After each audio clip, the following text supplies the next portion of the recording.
नमस्कार मंडळी, मी वरद विजय चव्हाण तुम्हा सगळ्यांचं स्वागत करत आहे. मंडळी 23 मे 2025 ला रिलीज झाला होता एक मराठी सिनेमा, ज्याचं नाव आहे मंगलाष्टका रिटर्न्स. आता जेव्हा या सिनेमाचा आय थिंक मोशन पोस्टर मी बघितला होता तेव्हा मला असं वाटलं होतं की स्वप्नील जोशी सर आणि मुक्ताताईंचा कुठला सिनेमा येतोय की काय, कारण त्यांच्या सिनेमाचं पण मंगलाष्टका वन्स मोर आणि असं काहीतरी नाव होतं. आणि त्यावेळेला मुंबई पुणे मुंबई आणि मंगलाष्टका हे दोनही सिनेमे जरा बऱ्यापैकी बज मार्केटमध्ये क्रिएट केली होती. सो मला वाटलं होतं की यांचाच कुठला तरी नवीन सिनेमा येतोय, पण नाही. नंतर मला कळलं की नवीन चेहरे आणि नवीन कलाकार या सिनेमामध्ये प्रमुख भूमिकेत आपल्याला दिसणार आहेत. सो मी म्हटलं ठीक आहे, चालेल ना, काही हरकत नाही, बघायला काय प्रॉब्लेम आहे आपल्याला.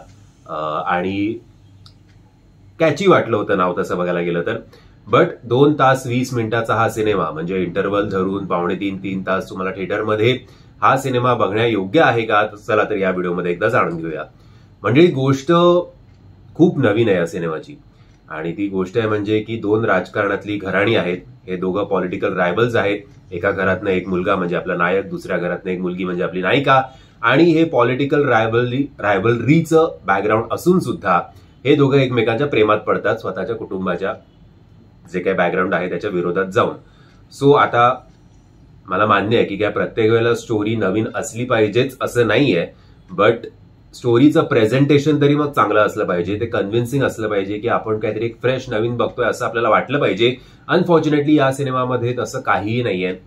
डॉक्टर भालचंद्र गायकवाड सरांनी हा सिनेमा लिहिला आहे, डायलॉग सुद्धा त्यांचे आहेत, आणि दुर्दैवाने असं म्हणायला लागतं की काहीच वर्क करत नाही. स्टार्ट टू एंड सिनेमा तुम्हाला असं काही कुठल्याही पार्टमध्ये एंगेज करून ठेवत नाही, ना बीजीएम मध्ये ना गाण्यांमध्ये. खरं तर मंगलाष्टका वन्स मोर म्हटल्यावर गाणी तरी या सिनेमाची चांगली वर्क करायला पाहिजे होती. अनफॉर्च्युनेटली ती सुद्धा करत नाहीत. योगेश भोसले सरांचं डिरेक्शन आहे, जे असं काही स्टँड आउट किंवा मेन्शन करण्यासारखं नाहीये. प्रमुख भूमिकेत आपल्याला वृषभ शहा दिसतात आणि शीतल अहिरराव दिसतात. सो त्यांचं सुद्धा काम अनफॉर्च्युनेटली आपल्यापर्यंत पोहोचत नाही. आपण त्या लव्ह स्टोरीमध्येच इन्व्हॉल्व्ह होत नाही, आणि असं कुठेही वाटत नाही की बिचारे स्वतःच्या प्रेमासाठी स्वतःच्या परिवाराला सुद्धा बाजूला ठेवण्यात हे दोघं कुठेतरी स्ट्रगल करतायत, किंवा माहिती नाही, ती लव्ह स्टोरी कनेक्ट होत नाही. तिकडेच हा सिनेमा फसतो. म्हणजे आता आपण कयामत से कयामत तक असतील किंवा असे खूप सिनेमे बघितले आहेत की हमने घर छोडा है, रस्मों को तोडा है, जरी गोष्ट वेगळी असते तरी सांगतोय. किंवा सैराट हाच बघा, तिकडे फक्त 2 घराणी नव्हती, एक घराणं राजकारणातलं होतं आणि एक गरीब पोरगं होतं, पण ती लव्ह स्टोरी कनेक्ट झाल्यामुळे आणि ती गाणी आपल्यापर्यंत चांगल्या प्रकारे आपल्याला ती आवडल्यामुळे तो सिनेमा जास्त चालला, आणि अभिनय पण उत्तम होताच. या हे जे 3 स्तंभ आहेत सिनेमाचे, ते याचे कुठेतरी गणलेले आहेत, आणि ते नीट उभे न राहिल्यामुळे हा सिनेमा आपल्यापर्यंत पोहोचत नाही.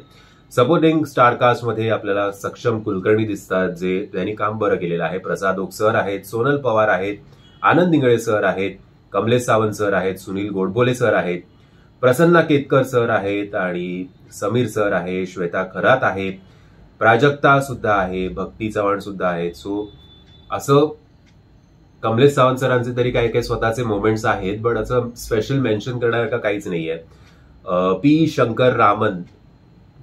शंकराम यांचं म्युझिक आहे, माफ करा. आणि सिनेमॅटोग्राफी सुद्धा ओके आहे, लोकेशन्स पण ओके आहेत. सो असं काही म्हणणार काहीच मेन्शन करण्यासारखं नाहीये. फक्त नाव कॅची वाटलं होतं मला, पण जेवढं नाव कॅची आहे तेवढा सिनेमा सुद्धा आपल्यापर्यंत नीट पोचायला हवा, तो कनेक्ट करायला हवा, इथे लागायला हवा. तो अनफॉर्च्युनेटली हा सिनेमा होत नाही. ही दुर्दैवाने असं मला म्हणावं लागतंय. तुम्ही हा सिनेमा बघितला आहेत का, आणि जर बघितला असेल तर माझ्या मताशी तुम्ही किती सहमत आहात किंवा असहमत आहात हे कमेंटच्या माध्यमातून कळवा.